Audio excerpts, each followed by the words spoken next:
ఈరోజు నారా లోకేష్ గారి 42వ జన్మదినం. ఆయన రాజకీయ ప్రయాణాన్ని చూస్తే గనక మనం ఆయన ప్రయాణంలో ఎన్నో అవరోధాలు, అవమానాలు, అవహేళనలు వాటన్నీ తట్టుకొని ఈరోజు ఆయన నిలబడ్డాడు. సో నారా లోకేష్ గారి గురించి ఏం నేర్చుకోవచ్చండి? నారా లోకేష్ నాయకుడా వారసుడా అంటే ఒక నాయకుడు అన్నాడు పయ్యావుల కేశవ్ గారు యువగలం పాదయాత్రలో. వారసుడైతే ఏసీ రూముల్లో కూర్చొని ఈ విధంగా ఉంటాడు, నాయకుడై మన ముందుకు వచ్చాడు. ఎందుకంటే కార్యకర్తల కష్టాలు తెలుసుకోవడానికి, ఈరోజు ప్రజలు పడుతున్న కష్టాలు చూసుకొని రేపు ఏర్పడబోయే ప్రజాప్రభుత్వంలో మనందరికీ అండగా భరోసాగా నిలబడ్డానికి వచ్చాడని చెప్పి పయ్యావుల కేశవ్ గారు అన్నారు. ఆ రోజు ఆ మాట విలువ కొంతమందికి అర్థం కానీ ఎన్నికల రిజల్ట్స్ చూసిన తర్వాత నారా లోకేష్ అంటే ఏంటో ఈ రాష్ట్రానికే కాదు దేశానికే తెలిసింది. ఏ విధంగా అంటే లోకేష్ గారి గురించి మాట్లాడుకోవాలంటే ఆయన 2013 నుంచి పార్టీలో యాక్టివ్గా ఉన్నారు. కానీ గత 5 ఏళ్ల విధ్వంసంలో జగన్మోహన్ రెడ్డి అనే ఒక రాక్షసుడు రాష్ట్రంలో ఒక విధ్వంసకాండ చేస్తూ ఉంటే నమ్ముకున్న క్యాడర్ని, మన పార్టీ క్యాడర్ని, కార్యకర్తల్ని అక్రమ కేసులు పెట్టి వేధిస్తూ ఉంటే జగన్మోహన్ రెడ్డి అనే ఒక సైకో సోషల్ మీడియాలో ఏదన్నా పోస్ట్ పెడితే అరెస్ట్, ఏదన్నా బాగలేదు సరిగ్గా లేదంటే అరెస్ట్, ఆ విధంగా రాష్ట్రంలో క్యాడర్ని వెంటాడి నరికి చంపుతూ కేసులు పెడుతూ ఉంటే ఆ రోజు కేడర్లో ఒక ధైర్యాన్ని నింపిన వ్యక్తి లోకేష్. మీరు భయపడద్దండి, మీకు అండగా నేనున్నా, ముందు మిమ్మల్ని టచ్ చేయాలంటే నన్ను టచ్ చేసి రావాలని క్యాడర్లో ఒక ధైర్యాన్ని ఇచ్చాడు. అదేవిధంగా రాష్ట్రంలో ప్రశ్నించడం అంటే నేర్పించాడు. ప్రశ్నిస్తే కేసులు పెడతా అంటున్నారు. నేను పాదయాత్ర జీవో 1 తీసుకొని వచ్చి, ఒక చీకటి జీవో తీసుకొని వచ్చి నిన్ను నడవనీయం, నిన్ను ఒక్క అడుగు కూడా వెయ్యనీయం అన్న సందర్భంలో మీ జీవోలు మడిచి ఎక్కడైనా పెట్టుకొని నా చేతిలో భారత రాజ్యాంగం ఉంది, భారత రాజ్యాంగం నాకు ఇచ్చిన హక్కు, నేను ఈ దేశంలో ఈ రాష్ట్రంలో ఎక్కడైనా తిరగలనని చెప్పి ప్రజల ముందుకు వచ్చిన వ్యక్తి. అడుగడుగునా అడ్డుకున్నారు. కుప్పంలో ఆ రోజు పాదయాత్ర మొదలైతే కుప్పం నుంచి పలమనేరులో అడ్డుకున్నారు, పూతలపట్ల అడ్డుకున్నారు, కాళహస్తిలో అడ్డుకున్నారు, చంద్రగిరిలో అడ్డుకున్నారు, తిరుపతిలో అడ్డుకున్నారు. ప్రతి ఒక్క దగ్గర ఉమ్మడి చిత్తూరు జిల్లాలో 14 నియోజకవర్గాలుంటే ప్రతి నియోజకవర్గంలో అడ్డుకుంటూ ఉంటే ఎక్కడా ఆగల. ఒక్కొక్క అడుగు ఆయన ఒకే మాట చెప్పాడు, మీరు నన్ను అడ్డుకోవాలంటే తొక్కుకుంటూ పోతాం కానీ ఎక్కడ తగ్గేదేలా అని. అదేవిధంగా ఉమ్మడి చిత్తూరు జిల్లాలో ఆ రోజు దూసుకొని పాదయాత్ర చెందింది. ఆయన అనంతపురం జిల్లాలో అడుగుపెట్టే సమయానికి ఆ రోజు ఎమ్మెల్సీ, గ్రాడ్యుయేట్ ఎమ్మెల్సీ, రాష్ట్రంలో 3 జరిగితే ఉత్తరాంధ్ర, రాయలసీమ, ఈ విధంగా తూర్పు రాయలసీమ, వెస్ట్ రాయలసీమ ఈ విధంగా జరిగితే అక్కడ లోకేష్ గారి యొక్క నాయకత్వంతో ఆ రోజు ఆయన ఇచ్చిన హామీలతో ఆ రోజు చంద్రబాబు నాయుడు గారి నాయకత్వంలో 3కు 3 తెలుగుదేశం పార్టీ క్లీన్ స్వీప్ చేయడం జరిగింది. అంటే గతంలో ఎన్నడూ లేని విధంగా స్వీప్ చేసి అనంతపురం జిల్లా విజయం అక్కడి నుంచి మొదలైంది. ఆ రోజు చెప్పాడు 160 స్థానాలకు పైగా మేము అధికారంలోకి వస్తున్నామని. ఆ రోజు అందరూ నవ్వారు. జగన్మోహన్ రెడ్డి కూడా అన్నాడు, నేను 151లో ఉన్నాను, ఏం చేస్తాను లోకేష్ అన్నాడు. కానీ భారతదేశ చరిత్రలో, ఆంధ్రప్రదేశ్ రాష్ట్ర చరిత్రలో కనీ విని ఎరుగని మెజారిటీ తెలుగుదేశం పార్టీకి అందించిన వ్యక్తి నారా లోకేష్. ఈయన గురించి చెప్పుకోవాలంటే ముఖ్యంగా ఇదంతా ఈ అచీవ్మెంట్స్ కన్నా గతంలో ఆయన ఏ విధంగా నాయకుడు, ఎలా నాయకుడిగా తయారవ్వాలి, ప్రతి ఒక్క రాజకీయ నాయకుడు ఎలా ఉండాలంటే లోకేష్ని చూపించవచ్చు. ఎందుకంటే మా తాత ముఖ్యమంత్రి, మా నాన్న ముఖ్యమంత్రి, నేను కూడా ఏదో కేక్ వాక్ లాగా అయిపోతుంది అనుకోలేదు. నేను ముందు మన పార్టీని చూసుకుంటా, పార్టీలో కార్యకర్తలకు దగ్గరగా ఉంటా. ఎందుకంటే కార్యకర్తలు నిలబెడితేనే పార్టీ నిలబడుతుందని నమ్మి ఆ రోజు కార్యకర్తలకు అండగా నిలబడ్డాడు. భారతదేశంలో 100 ఏళ్ల చరిత్ర గల ఎన్నో రాజకీయ పార్టీలు ఉన్నాయి, ఎన్నో ఏళ్ల చరిత్ర రాజకీయ పార్టీలు. మనం చూసుకుంటే 29 రాష్ట్రాల్లో 100 పార్టీలు ఉన్నాయి. కానీ ఏ రాజకీయ పార్టీ ఇవ్వని విధంగా కార్యకర్తల కోసం ఇన్సూరెన్స్ తీసుకొని వచ్చిన ఒకే ఒక్క వ్యక్తి నారా లోకేష్ గారు. ఆ తర్వాత అది చూసి అనేక రాజకీయ పార్టీలు, జాతీయ పార్టీలు సైతం దాన్ని అనుసరించాయి. అంటే ఆయన రాజకీయాల్లోకి వచ్చిన తొలినాళ్ళలోనే కార్యకర్తల గురించి, ముందు కుటుంబ సభ్యుల గురించి, పార్టీలు కుటుంబ సభ్యుల గురించి ఆలోచించాడు. ఆ తర్వాత ఒక విప్లవాత్మకమైన మార్పులు, మెంబర్షిప్స్ అంటే ఏదో జస్ట్ పేపర్లో రాయడమో లేకపోతే ఏదో మిస్డ్ కాల్ ఆ విధంగా కాదు, ఒక ట్రాన్స్పరెన్సీ తీసుకొని వచ్చి మెంబర్షిప్లో భారతదేశంలో ఏ రాజకీయ పార్టీ చేయనంత విధంగా ట్రాన్స్పరెన్సీగా మెంబర్షిప్ చేయించారు. ఆ రోజు 2014 నుంచి మొదలు పెడితే 20 లక్షలు, 30 లక్షలు, 40 లక్షలు, 60 లక్షలు, 70 లక్షలు వెళ్ళింది. ఈరోజు ఏంటంటే 1 కోటి వరకు సభ్యత్వాలు వచ్చాయి. ఈరోజు ఇంతమంది 1 కోటి మంది సభ్యత్వాలు సగర్వంగా తీసుకున్నారంటే దాని వెనకాల లోకేష్ గారి పాత్ర కూడా ఉంది. ఎన్టీ రామారావు గారికి ఘన నివాళి ఈ 1 కోటి సభ్యత్వాలతో నారా లోకేష్ గారు ఇచ్చారని మేము భావిస్తూ ఉన్నాం. అదేవిధంగా కార్యకర్తల కోసమే నిరంతరం పనిచేశాడు.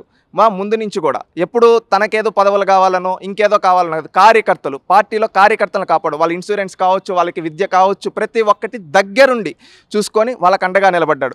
ముఖ్యంగా 2004 ఆ సందర్భంలో రాష్ట్రంలో రాజశేఖర రెడ్డి గారు ముఖ్యమంత్రిగా ఉండి కార్యకర్తలు చంపేస్తే వాళ్ళ బిడ్డలను తీసుకొచ్చి ఎన్టీఆర్ ట్రస్ట్లో పెడితే వాళ్ళని దగ్గరుండి చూసుకున్నాడు లోకేష్. ఈ విధంగా ఎన్నో కార్యక్రమాలు లోకేష్ గారు చేయడం జరిగింది. మళ్ళీ రాష్ట్రంలో ఐటీ శాఖ మంత్రిగా, పంచాయతీరాజ్ శాఖ మంత్రిగా అయినప్పుడు రాష్ట్రం మొత్తం మీద 25,000 కిలోమీటర్లకు పైగా సీసీ రోడ్లు వేయడం జరిగింది. ఆ రోజు రాజధాని లేని రాష్ట్రంలో అనేక ఐటీ కంపెనీలు తీసుకొని వచ్చి యువతకు భరోసాగా ఇవ్వడం జరిగింది.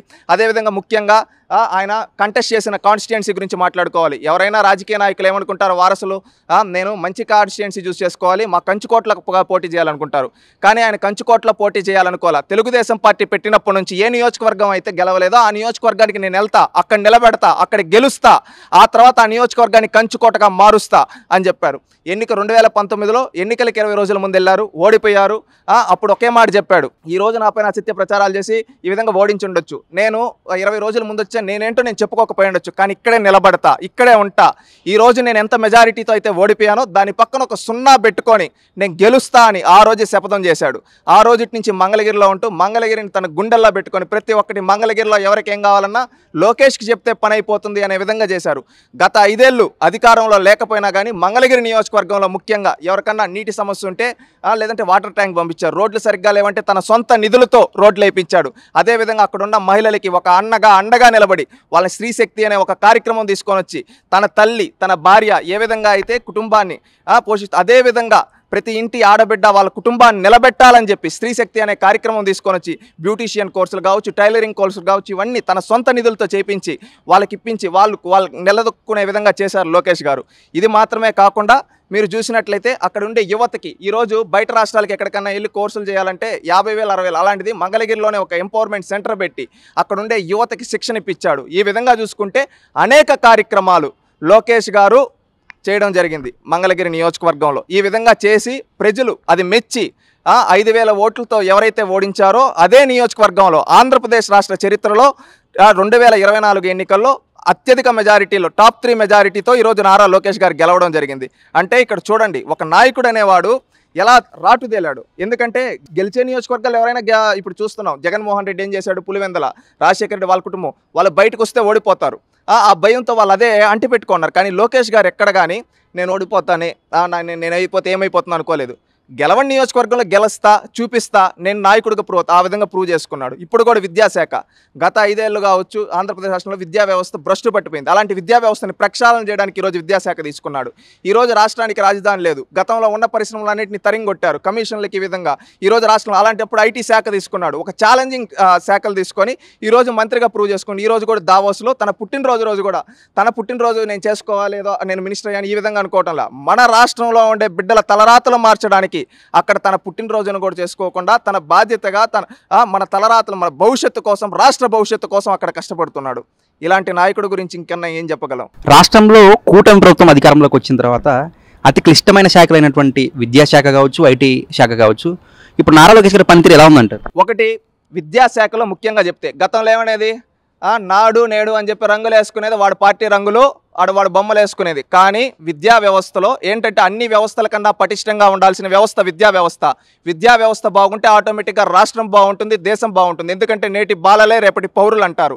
అలాంటి విద్యా వ్యవస్థలో ఈరోజు తీసుకొని తాను ఒకటే చెప్పాడు, ఈరోజు ఎక్కడ నా బొమ్మలొద్దు, మహానుభావుల పేర్లు పెట్టారు. మధ్యాహ్న భోజన పథకం పెట్టి ఎవరి పేరు పెట్టారు, డొక్కా సీతమ్మ గారిని పెట్టారు. అదేవిధంగా సర్వేపల్లి రాధాకృష్ణన్ గారి పేర్లు పెట్టారు.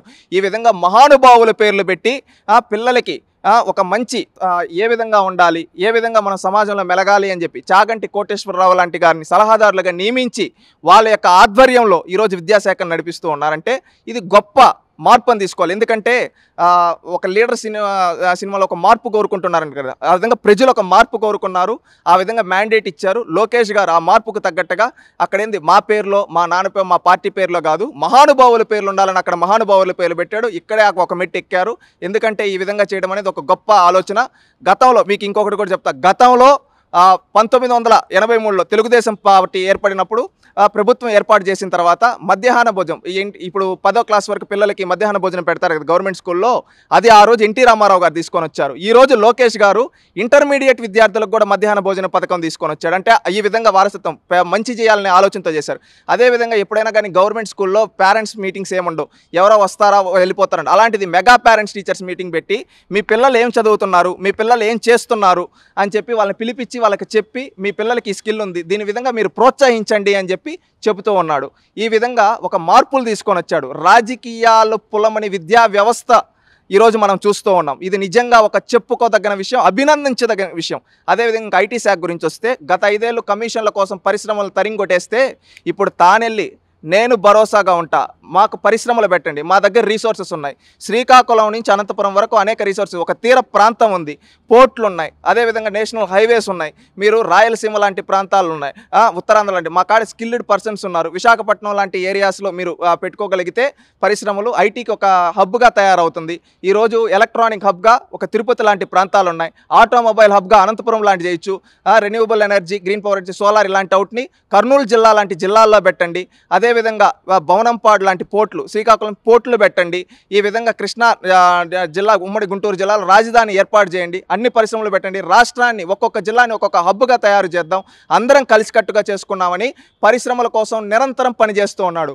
ఒక్క జూమ్ కాల్తో అనేక పరిశ్రమలు తీసుకొని వస్తూ ఉన్నారు. ఈ విధంగా రాష్ట్రం కోసం పనిచేస్తూ ఉన్నాడు నిరంతరం. ఖచ్చితంగా రానున్న 5 ఏళ్లలో ఖచ్చితంగా ఆంధ్రప్రదేశ్ రాష్ట్ర భవిష్యత్తు మారుతుందని మేము భావిస్తూ ఉన్నాం.